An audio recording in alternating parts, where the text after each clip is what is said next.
Recently, I've been playing Final Fantasy XI, and by recently, I mean since the 24-player Alliance raid collaboration Echoes of Vana'diel was announced for FF14's Dawntrail expansion during the London 2023 FanFest back in October. And so I set out on my journey to see what FF11 is all about. And now with 300 hours in, I think I'm ready to talk about it.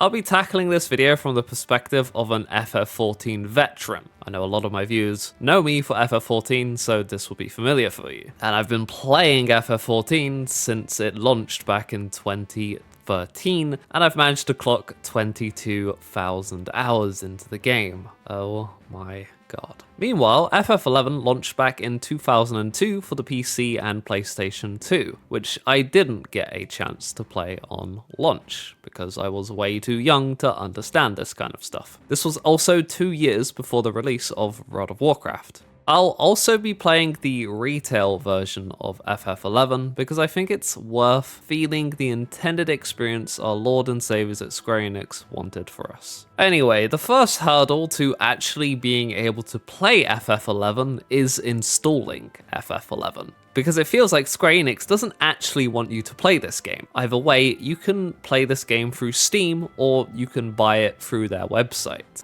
I bought it through the Square Enix website. Then I had to follow some instructions from a wiki just on how to install the game, and then finally, once I had everything set up, which took me several hours to do, I had to wait for the installation process with the Play Online launcher, which will take you about 2+ hours, no matter how fast your internet is, because this shit just throttles you. At the very least, the Play Online music is alright, so it isn't the worst thing having to wait, and I mean you can do other things while waiting for it to install as well. Once the game finally installed on my PC, I launched the game and it had some of the worst resolution I've ever seen. So I had to go out of the game, look up why my resolution was so bad, found out that there is a way to configure this resolution, but you can't do it in-game, otherwise I would have already done that, right? So instead, I had to go into the files where FF11 was located, find the settings file, open it,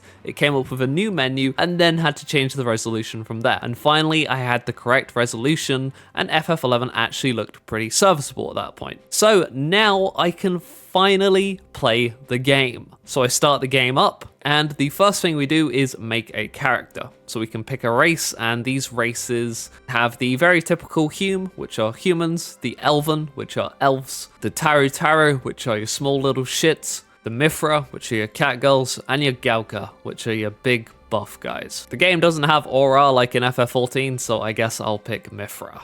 I swear I'm not a furry, guys, okay? Anyway, the options you have here when making your character are very limited. And once you've done that, that is all the options there is to making your character the way you want them to look. Then you get to choose a job from 6 basic jobs. And this is slightly different to FF14, where you start as classes. On FF11, you start as a job, and these jobs can last you all the way up until endgame if you so choose. They are not worse than any other job, or at least not significantly worse, where advanced jobs would be better. And you can change your job almost at any time, so you aren't restricted to the job that you initially pick here. So it's very similar to FF14 in that way. Of course, advanced jobs do require very specific quests to unlock them, and then once you have finished that quest, you'll then unlock that job, and then you can switch to that job once you are in your Mog Home. Now, we'll talk about Mog Home real quick. This is your own player home. Everyone has a Mog Home, and you can decorate it however you want, and actually, the more you decorate your Mog Home, the more storage you'll actually have, so that's pretty cool. It's also instant, and you can invite friends over to your Mog Home, so a vast improvement over FF14's housing, in my opinion. While we're talking about other features, there's also a ton of other stuff you can do on this game. There's crafting, there's gathering, there's chocobo racing, there's seasonal events. All that kind of good stuff is in FF11 as well, although the difference between FF11 and FF14 here is that crafting and gathering, it's something your character can skill up, but it's not a job or class you pick. That said, there is equipment for gathering and crafting. There's stuff like fishing as well, so that's pretty cool. We all love fishing.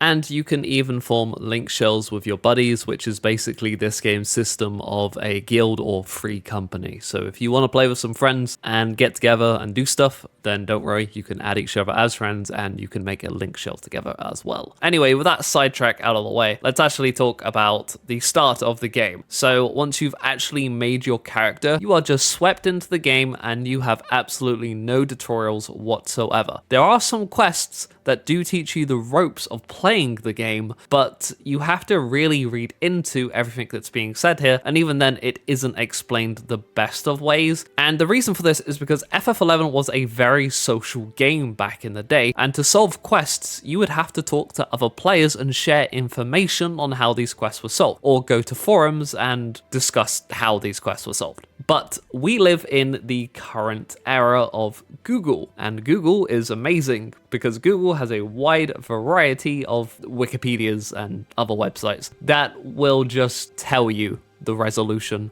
to most of these quests. So lucky for me, I have two monitors. So when I played FF11, I would play FF11 on my main monitor, and on my second monitor, I would have the FF11 wiki open with a beginner's guide, and I would basically scroll through this entire guide throughout most of my 300 hours of playing this game, just going through this multiple page checklist of stuff to do, story quests to do, how to get gear, job leveling, what different jobs to level to compensate for my main job, because you can actually have a secondary job which can be half the level of your main job, and the max level of FF11 is level 99, so that means your other job can be level 49, but you can actually improve this later on through endgame and make that cap even higher, and I believe it can go up to like level 60 or something like that, and you basically retain every single skill on your secondary job up to that level. And that's pretty cool because it can create some really interesting multi-job builds in a way. There are of course the quote-unquote meta sub-jobs that you would have, but there are some interesting things you can do outside of the meta as well. So yeah, pretty cool stuff, and you can change it around as well. Say if you need to be a mage, you need some spells, but your mage isn't very high level, and you're like a level 99 warrior, well, you can sub-job white mage, or red mage, or black mage, or whatever, and then you can have some spells on your hand while you're doing whatever you need to do. If you need to stealth or something like that, then you can do that with your sub-job. You can also use items to do this as well. So yeah, very cool stuff. I really like that. But having this wiki open was pretty important because there are no quest markers on this game either. So you need to basically find the coordinates on the map of where you need to go, and that's how we did quests when we were playing the game. We would be in the zone, we would then have the wiki open, we would look up the coordinates of where this quest wants us, and then we would open up the map in-game, go to those coordinates, and then we would be at the next step of the quest. So yeah, that was questing in FF11. It's an extremely old-fashioned way to quest, but it is an old game, so it's understandable. As for it being an old game, its graphics is obviously very dated looking. It's got the blockiness of a PlayStation 2 game, which makes sense because it was a PlayStation 2 game, but it has a very nostalgic feel to it, and I think the art style is actually really good here, and it kind of just lifts up the game. When I play the game, I'm not really put off by the graphics, because just the environments and the art style just look absolutely fantastic, and it does just have that really nostalgic feeling. If you played PlayStation 2 games back in the day, then you'll also just get that feeling, and it just feels good, honestly. So the graphics for me weren't really an issue. What was an issue for the longest time is navigating the UI in FF11. The UI is not good. It's clear they didn't know what the hell they were doing with this thing. This was also their first MMO, so it makes sense, and they also made it with controller in mind. So it does have controller support. I personally didn't use controller, but it is there. But if you want to do anything on this game, you have to navigate through the menus. If you want to sort your inventory out, you'll have to open the menu and go to your inventory. If you want to equip gear, you have to open the menu and go to gear. If you want to use abilities or spells or whatever, you have to go to the menu and use those abilities. Of course, when you're in combat, it does come up in a little sidebar to the left, so there is that, but it is still a menu at the end of the day. Now, if you don't want to go through all these menus during combat or equipping pieces of gear or using certain items, then you can actually make macros, and these macros can be keybound. So if that's something you want to do, say there is a mob that you're fighting and there is a reason to switch equipment halfway through this fight, which can happen, by the way, if you're doing stuff seriously on this game, then you can make a macro to switch between equipment. You can also make macros to do certain combos. Maybe you want to do example 1 ability and then example 2 ability in quick succession, then you can make a macro to do that, and it's probably better to do that than going to the menus, finding the ability, and then quickly going back into the menu and using the other ability, when you can just make a macro for it and it will save you a lot of time. Speaking of the combat in this game, it is tab targeting, it has auto attacks, you can cast spells, and you can do weapon skills. Now, auto attacks will generate TP, and TP can be used on weapon skills. You can hold up to 3000 TP, but a weapon skill requires 1000 TP. If you use a weapon skill, it will consume all the TP, but it will increase its potency. So the more TP you have, the more powerful those weapon skills are going to be. Spells can be done with MP, so you can do spells a lot more often. If you use 2 weapon skills with an ally in quick succession, and they're very specific, and I'll show you a chart of this specifications here, and if you know what you're looking at, then good for you, and if you don't, then I'm sorry, I'm not going to explain it because it's way too much to explain and I don't want to talk forever in this video. But basically, you need to chain certain abilities together that have the same properties, or the properties that link together, and then they'll make a skill chain. The skill chain will be executed for bonus damage, and then once that skill chain has been executed, a caster can use a spell which then can make a magic burst for even more damage, but it has even more specific conditions. We played around with this a bit and it was pretty fun, but we weren't doing any crazy hard content, so we weren't too bothered about this. But we did do it when we could, and when our jobs could actually do them together with each other. But this entire feature does make combat in FF11 extremely interesting. There's a lot of things you can do for yourself personally, there's a lot of utility spells which have a lot of purpose, there's a lot of buffs, there's a lot of debuffs, and yeah, there's the skill chain system, which just makes the entire combat system flow extremely well in my opinion. I also would like to add just how unique every single job on this game feels. So I leveled Rune Fencer and Paladin to max, and both of these feel very distinct. Rune Fencer is all about using runes to reduce magical damage and exploit elemental weaknesses, and it can also use spells to further enhance those properties, while Paladin is more about reducing physical damage output and supporting the party with white magic, like healing and protection. I also leveled more than just that, but not to max, so I won't talk too much on it, but honestly, every single job in this game definitely feels just very unique. I do want to say though, that the combat is very slow, depending on your job. If you're playing a warrior, well, you'll be waiting for TP for ages or your cooldowns to come off cooldown. But if you're playing something a bit more hands-on, like a black mage, then you'll be casting quite often and using your MP. So it depends what job you play and how active you actually be. But as you level up and you sub-job, then it does speed up a bit, but it still can be very slow depending on the job you play. And it can also just be a very tab-out friendly game as well, so keep that in mind. There's also equipment, and equipment is very interesting on this game. Some equipment will give you usable spells or abilities. Say this return ring that you get very early into the game. When you have it equipped, you can use the return ring and it will take you back to town. Or what about equipment that gives you passives, like these Blue Mage gloves for example, which make it significantly easier to obtain a Blue Mage spell from monsters, which makes it almost essential to get these gloves as soon as possible once you reach the level to actually obtain these gloves as a Blue Mage. The open world on FF11 is also very dangerous. It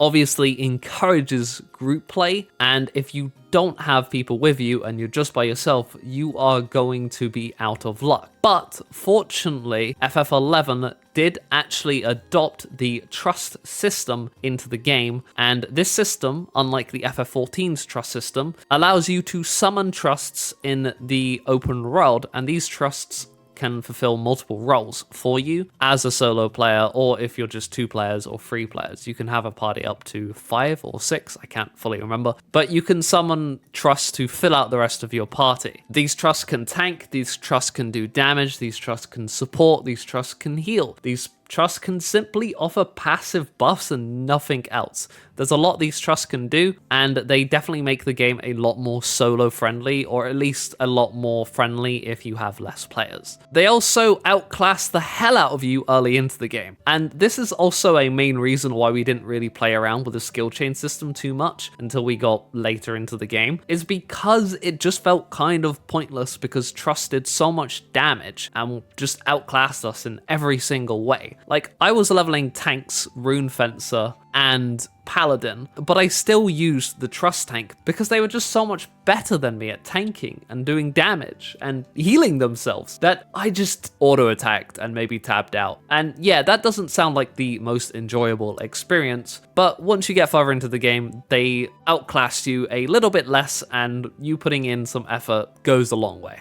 Anyway, we did actually get multiple jobs to level 99, so we quote-unquote did get to endgame, but I couldn't really tell you what endgame is about because I didn't interact with it too much, because there's just a lot more other content to do, like leveling other jobs and farming merit and job points, which are these points which you can get in exchange for experience, and what you can do with these points is spend them on passive abilities to further increase the power level of your job. You can also get artifact and relic gear, which takes a while because getting artifact gear requires you to do quests, and then getting relic gear requires you to do a bunch of grinding. And then there's also the story, and there is a lot of story here. And from my understanding, there isn't any daily or weekly activities to do, but there is a lot of endgame stuff either way. I'm just not going to really talk about it because I haven't really engaged with this endgame content, because you don't need to. And also, I don't want to talk about something I have no idea what I'm talking about. But here's a list of all the endgame activities, as you'll probably see. It's a lot, and you can look into this yourself if you're really interested. Now, I'm guessing there isn't any weekly and daily activities because this was a time where MMO addiction was a problem, and they didn't really know about it. And why weekly and daily activities were introduced into MMOs is to kind of limit the playtime that you do in an MMO so you don't get as addicted. But because FF11 didn't have a limit on any of this stuff, you could play this game for as much as you want and grind as much as you want to make your character as powerful as possible. And that's the main thing about FF11, is just increasing the power level of your character, either through getting more gear, getting more merit points, leveling more jobs, etc. There's just a lot you can do to make your character stronger. And that is the point of the game,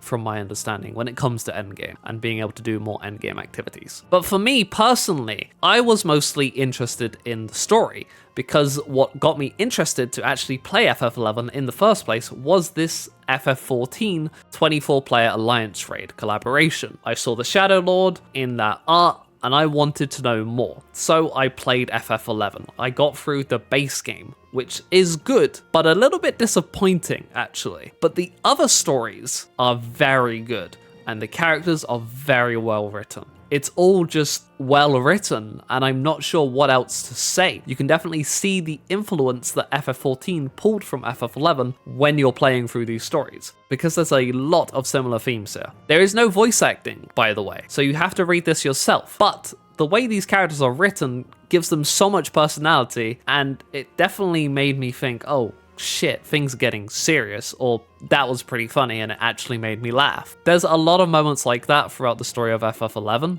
and it did really just make me think about what's going to happen next. I won't get too into the story because I don't want to get into spoiler territory. I'm also just terrible at talking about stories in video games when it comes to reviewing a product. I don't know why, it's just hard. I enjoy stories in video games so much that it's hard to be critical of writing, but I think a lot of the writing here was very high quality. And because there's no voice acting, it gave them a lot more freedom to add more personality to these characters in not just how they act, but also some features of some races. Like Taru Taru constantly rhyme their words to the point of irritation, but it is quite funny. And Mithra constantly purr and nya whenever they're talking, which I can see why it might be a bit annoying to get voice actors to do that. But it does make me kind of sad to see FF14 not do any of that kind of stuff. Because reading this on FF11, I would have loved if Lalafell constantly rhymed their words, or Mikote constantly purred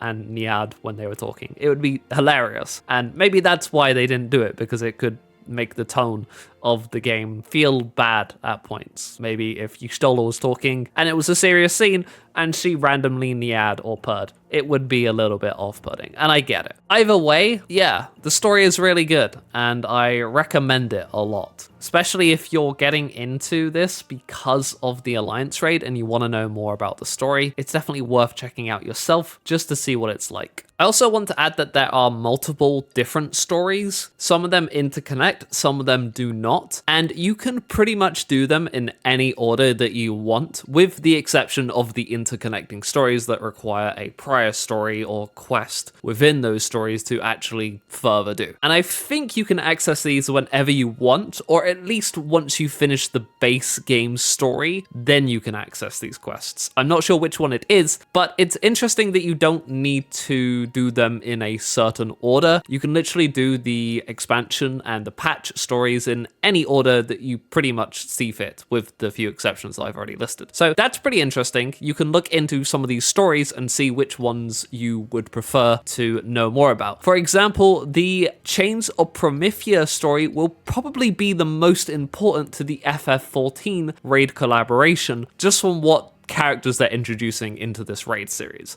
But I couldn't say for sure yet, so we'll see. Now, unfortunately, there is a monthly sub for FF11, and it's pretty costly. And there is no special offer or discount if you're already paying for FF14, which is kind of sad. Don't get me wrong, there is a lot of content FF11 has to offer, and paying this sub doesn't feel like robbery, but you aren't getting any new content by paying the sub. You're simply maintaining the servers, and they might add a few updates every now and then, but nothing crazy. Now, there is private servers if that's something you're interested in. Personally, I wanted to see what the intended experience was that SE has to offer, as I said earlier. But I also wanted to experience all the story and get through it as fast as possible, which I still haven't done yet. I still have plenty of story to get through, and I'm 300 hours into the game. So yeah, my fault, Lo, for leveling other jobs and just getting distracted by doing other content on this game. But yeah, there's also like daily login rewards. So if you log into FF11, you get these daily points and you can spend them on glamours and mounts and stuff, which is pretty cool. And the glamour system is a bit different on this game. Like, you store these items into your Mog Home, and you can then make a set of gear in your macro tab, and then you can